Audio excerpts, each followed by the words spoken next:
জানেন যে গতকাল থেকে আমরা শহীদ ওসমান হাদির হত্যার সুষ্ঠু তদন্তের জন্য ডক্টর মোহাম্মদ ইউনূসকে জাতিসংঘে একটি চিঠি প্রেরণের জন্য আহ্বান জানিয়ে তার বাসভবনের সম্মুখে অবস্থান করছিলাম। আমরা খুব গুটি কয়েক মানুষ সেখানে ছিলাম এবং আমরা পুরো গতকাল 4টা থেকে আজকের এই সময় পর্যন্ত শহীদ ওসমান হাদির স্ত্রী, তার সন্তান এবং আমরা পুরোটা সময় ধরে কিভাবে শান্তিপূর্ণভাবে আমাদের এই দাবিটা আদায় করা যায় সেটা নিয়ে আমরা আমাদের মতো করে এগুচ্ছিলাম। এবং আমাদের সাথে সরকারের বিভিন্ন সময়ে তারা কোনোভাবেই আমাদের কাছে ওইভাবে করে যোগাযোগ করতে তারা স্বাচ্ছন্দ্য বোধ করে নাই আমাদের কাছে মনে হয়েছে। নয়তো 8 ঘন্টা শহীদ ওসমান হাদির স্ত্রী যমুনার সামনে ছিলেন, যমুনা থেকে একজন পিয়ন বের হয়ে তাকে সম্মান জানানোর এতটুকু প্রয়োজন বোধ করেন নাই।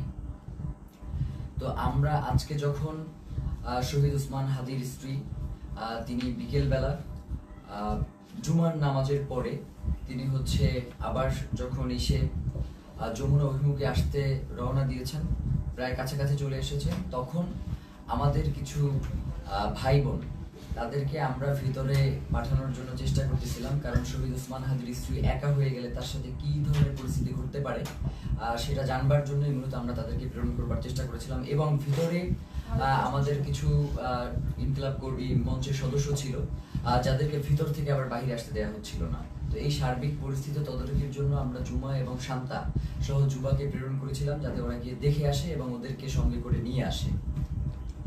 তো প্রথম অবস্থায় সেটা হচ্ছে পুলিশ কোনোভাবেই তাদেরকে ভিতরে যেতে দিবে না। তো ওরা অনেকভাবে বোঝানোর চেষ্টা করেছে, কিন্তু কোনোভাবেই ওরা মানতে ছিল না। পরবর্তীতে আমরা বলেছিলাম যে এবং এটা তো একদম খুবই সহজ ব্যাপার, 1 মিনিটের ব্যাপার, আমাদেরকে সরিয়ে দেওয়া, এই ওখান থেকেই করা। তো ওরা কি করেছে, জুমা এবং শান্তার গায়ে হাত তুলেছে এবং দেখবেন যে শান্তাকে গলা চেপে ধরেছে এবং জুমার পুরো গালে তারা তাদের খামচি দিয়েছে আর কি, মানে এইটা কি, এবং বুট দিয়ে ওদেরকে রাস্তায় পাঠিয়েছে। তো এই যে ফ্যাসিবাদী আমলের যেই পুলিশ, এই যে পুলিশ লীগ, তারা আবার নতুন করে যে মাথাচাড়া দিয়ে হচ্ছে এবং তাদেরকে যে কেউ কন্ট্রোল করতে পারছে না। আমরা দেখতেছিলাম যখন আমাদের উপরে হামলা হয়েছে তখন পুলিশের ঊর্ধ্বতন কয়েকজন কর্মকর্তা, ডিবি কমিশনার, তিনি চেষ্টা করছিলেন বারংবার যে আসলে যাতে আমাদের উপরে হামলাটা না হয়, কিন্তু পরক্ষণেই আমরা দেখতে পেয়েছি যে তার আদেশ অমান্য করে পেছন থেকে পুলিশের কিছু সদস্য তারা অতর্কিত হামলা করেছে এবং আমাদের ভাইদেরকে রক্তাক্ত করেছে।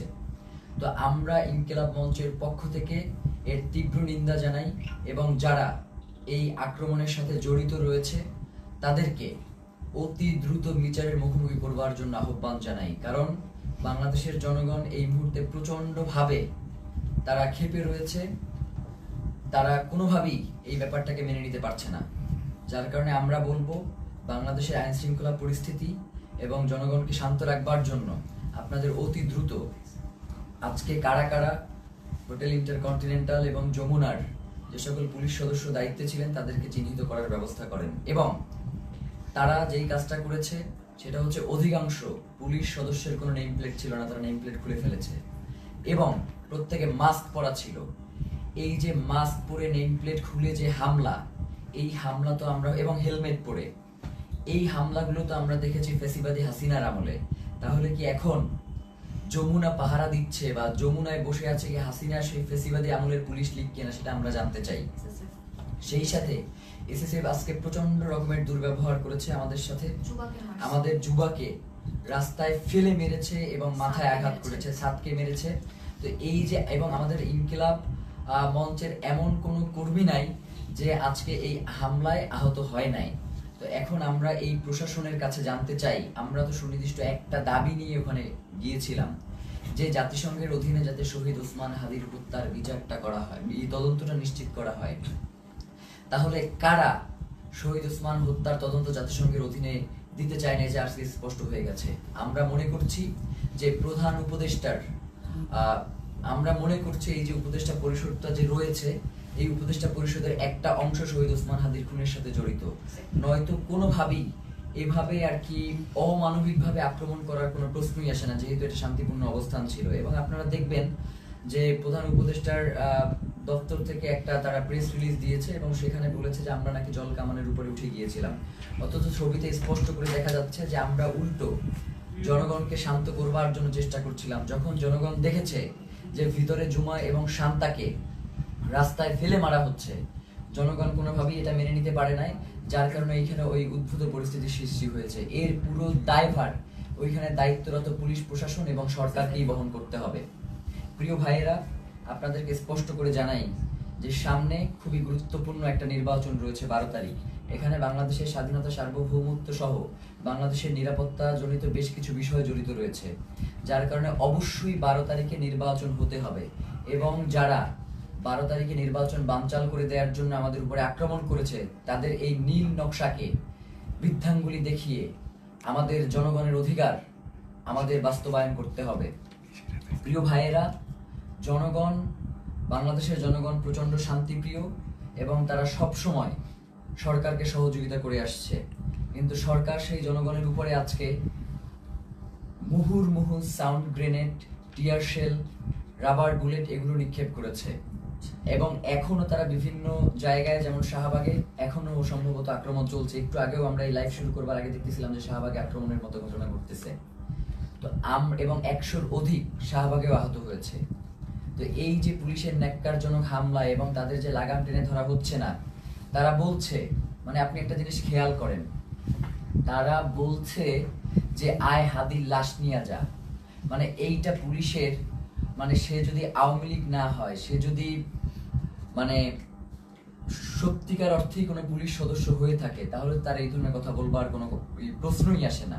তো আমরা স্পষ্টভাবে বুঝতে পারছি যে বর্তমান পুলিশ প্রশাসনের এই যে আওয়ামী লীগ গোষ্ঠী যারা এখন পর্যন্ত রয়ে গেছে, তাদেরকে ছাঁটাই করবার না করবার কারণে এই ধরনের উদ্ভূত পরিস্থিতি তৈরি হয়েছে।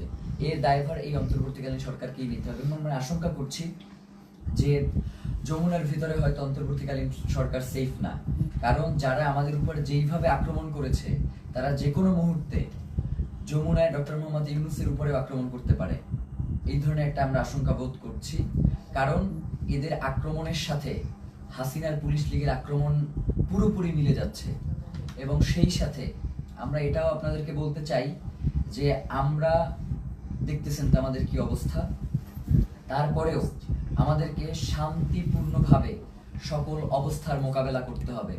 আমরা চাই যাতে বাংলাদেশে কোনো উদ্ভূত পরিস্থিতির সৃষ্টি না হোক, যার মাধ্যমে মূলত আজকের আক্রমণটা হয়েছেই হচ্ছে নির্বাচনকে বানচাল করে দেওয়ার জন্য।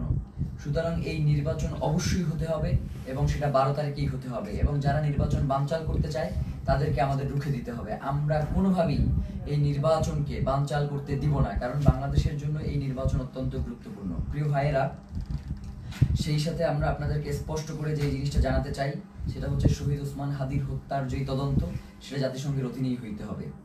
আমাদের এখানে আমরা তাদের সাথে কথা বলেছি, তারা আমাদেরকে আশ্বস্ত করেছিল যে জাতিসংঘের অধীনে এটার তদন্ত হবে, কিন্তু তারা কোনো ধরনের সময়সীমা বেঁধে দেয় নাই। তারা ইতিপূর্বেও আমাদেরকে আশ্বস্ত করেছিল তারা ক্ষমতায় থাকা অবস্থাতেই শহীদ ওসমান হাদির হত্যার বিচার করবে, কিন্তু তারা সেই বিচার করতে পারে নাই।